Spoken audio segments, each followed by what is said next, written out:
ರಾಜ್ಯ ಕಾಂಗ್ರೆಸ್ ಪಾಳೆಯದಲ್ಲಿ ದಿನ ಬೆಳಗಾದ್ರೆ ಸಿಎಂ ಕುರ್ಚಿಯ ಸಂಬಂಧಪಟ್ಟಂತೆ ಗುದ್ದಾಟಗಳು ತಾರಕಕ್ಕೇರ್ತಾನೆ ಇದೆ. ಬಟ್ ಒಂದು ತಾರ್ಕಿಕ ಅಂತ್ಯಕ್ಕೆ ಕಾಂಗ್ರೆಸ್ ಹೈಕಮಾಂಡ್ ಈ ಕ್ಷಣಕ್ಕೂ ಬಂದಿಲ್ಲ. ಬಟ್ ಇದರ ಬೆನ್ನಿಗೆ ಈಗ ಸತೀಶ್ ಜಾರಕಿಹೊಳಿ ಅವರು ದೆಹಲಿ ಪ್ರಯಾಣ ಮಾಡೋ ಮೂಲಕ ಬೇರೆ ರೀತಿಯ ತಂತ್ರಗಾರಿಕೆ ಮಾಡ್ತಿದ್ದಾರೆ ಅಂತ ಹೈಕಮಾಂಡ್ ಭೇಟಿಗೆ ಸಚಿವ ಸತೀಶ್ ಜಾರಕಿಹೊಳಿ ಅವರು ತೆರಳಿದ್ದು ಹೈಕಮಾಂಡ್ ನಾಯಕರನ್ನ ಭೇಟಿ ಮಾಡೋದಕ್ಕೆ ಸಾಹುಕಾರ್ ನಿರ್ಧಾರ ಮಾಡಿದ್ದಾರಂತೆ.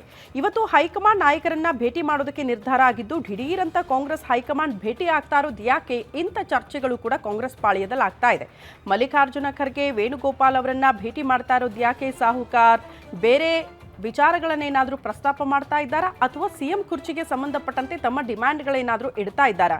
ಕೆಪಿಸಿಸಿ ಅಧ್ಯಕ್ಷ ಸ್ಥಾನಕ್ಕೆ ಡಿಮ್ಯಾಂಡಾ ಅಥವಾ ಸಚಿವ ಸ್ಥಾನದ ಬಗ್ಗೆ ಚರ್ಚೆನಾ ಅಥವಾ ಹೆಚ್ಚುವರಿ ಡಿಸಿಎಂ ವಿಚಾರಕ್ಕೆ ಸಂಬಂಧಪಟ್ಟಂತೆ ನಾಯಕರನ್ನ ಭೇಟಿಯಾಗಿ ಸತೀಶ್ ಜಾರಕಿಹೊಳಿ ಏನಾದರೂ ಪ್ರಸ್ತಾಪ ಮಾಡ್ತಿದ್ದಾರಾ? ಇದು ಪ್ರಶ್ನೆ.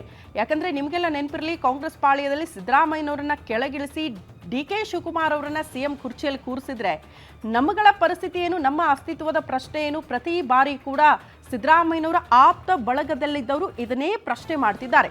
ಹಾಗಾಗಿ ತಮ್ಮ ಸ್ಥಾನವನ್ನ ಭದ್ರಪಡಿಸಿಕೊಳ್ಳೋದಕ್ಕೆ ಸತೀಶ್ ಜಾರಕಿಹೊಳಿ ದೆಹಲಿ ಪ್ರಯಾಣ ಮಾಡಿ ನಾಯಕರನ್ನ ಭೇಟಿ ಆಗಿದ್ದಾರಾ? ಇದು ಪ್ರಶ್ನೆ ಇದೆ.